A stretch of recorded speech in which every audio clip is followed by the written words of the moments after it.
Aqui também temos a nossa Isabel Mega, trazendo para a gente, já trouxe o olhar jurídico e agora a gente vai para o olhar político. Porque quando a gente traz já essa estratégia por parte do líder do PT na Câmara dos Deputados, também a manifestação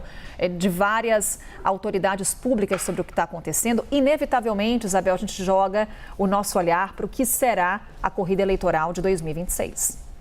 E a gente percebe como que, tanto tempo antes, estamos há mais de um ano das eleições do ano que vem, mas com muitas movimentações partidárias ainda assim, tanto tempo antes. Carol, tanto da esquerda quanto da direita. A gente vem mapeando uma iniciativa de uma ala do PT de tentar chegar ainda meio de mansinho a alguns partidos da esquerda com uma proposta de se fazer uma federação de centro-esquerda, envolvendo diferentes siglas. O PT, o PSOL, a Rede, o PSB, o PDT, o PCdoB, essas siglas de esquerda e de centro-esquerda. Essas conversas têm sido levadas ali, até de uma maneira mais informal, por alguns dirigentes a membros desses partidos, mas até aqui, Carol, nenhum desses partidos deu grandes sinalizações positivas ao PT de que toparia, né? A gente já tinha colocado aqui um pouco do posicionamento de membros do PDT e do PSB rechaçando essa ideia, e agora o PSOL também se soma a isso, Carol. A gente conversou com a Paula Corradi, que é a atual presidente do PSOL, e o que ela fala é o seguinte: olha, a gente está junto do PT em torno de uma unidade de esquerda no apoio do governo Lula na luta contra a extrema-direita, mas um caminho para a federação sequer é cogitado internamente no partido. Então é com este clima que eles recebem essa ideia que vem sendo colocada nessas conversas por alguns representantes, inclusive em reuniões no Palácio do Planalto, porque recentemente a gente teve reuniões por lá com parte das bancadas no Congresso, com a ministra Gleisi Hoffmann, em que interlocutores do governo que cuidam da articulação levantaram essa ideia, e isso não tem sido muito bem recebido de forma geral por esses partidos. Tem ali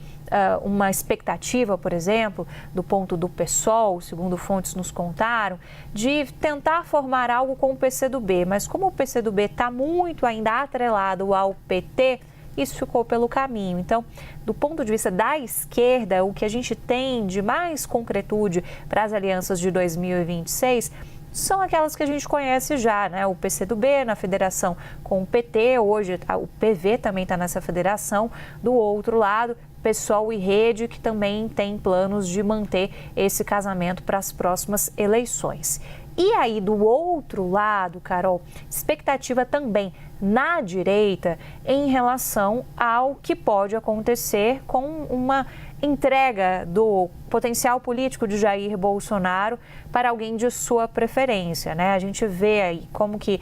qualquer situação envolvendo o Bolsonaro vai mexendo com o entorno do governador Tarcísio Gomes de Freitas em São Paulo, que é tido como um dos nomes mais cotados para pegar este legado de Jair Bolsonaro. E o quanto, na avaliação de alguns parlamentares do Centrão que defendem muito o nome do Tarcísio, a gente tem um cenário em que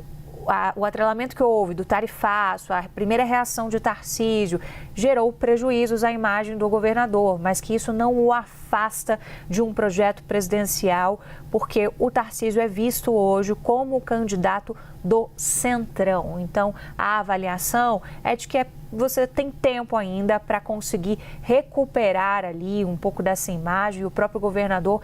tem lançado mão de algumas atitudes nesse sentido, até saindo na frente em relação ao que o próprio governo federal tem feito de acenos também ao setor. Ele se antecipou ao presidente Lula, lançou um crédito para exportadores paulistas, então isso tudo já é visto como uma espécie de centro ali de reação do governador de São Paulo, depois que ele foi muito criticado e aí pesou muito com os posicionamentos dele a respeito da tarifa de Trump, mais atrelados ao bolsonarismo, e que na prática ele não agradou nem o bolsonarismo, nem o setor produtivo, nem aqueles que o ajudaram também a chegar nessa posição de governador do estado de São Paulo. E há uma interpretação no mundo político que é até interessante da gente pensar, e hoje estamos numa quarta-feira de expectativas em torno de qual vai ser o próximo passo do ministro Alexandre de Moraes, Carol, sobre como que uma eventual prisão de Jair Bolsonaro, já que essa é uma possibilidade, poderia, na avaliação de alguns atores políticos, inclusive ajudar Tarcísio, porque tira ali totalmente algum ranço que ficou do empresariado, as atenções se voltam para outro lado, enquanto isso Tarcísio vai tocando sua agenda no governo de São Paulo e talvez possa também, e essa é a expectativa que se tem no centro, essa é a defesa que se faz do Centrão, de que você tenha um despreendimento de Bolsonaro de indicar quem vai ser o seu sucessor político. Agora, isso dificilmente vai acontecer no momento. Carol, Jair Bolsonaro não dá sinalizações de que irá adotar qualquer tipo de movimento agora, porque as sinalizações são de que ainda pretende explorar por bastante tempo esse capital político de ir esticando a corda, apesar da sua situação de inelegibilidade, que é lá de trás, não é de agora, de nenhum processo referente a tudo isso que vem cercando o fecho, cercando ali, fazendo o cerco, melhor dizendo, em relação ao ex-presidente.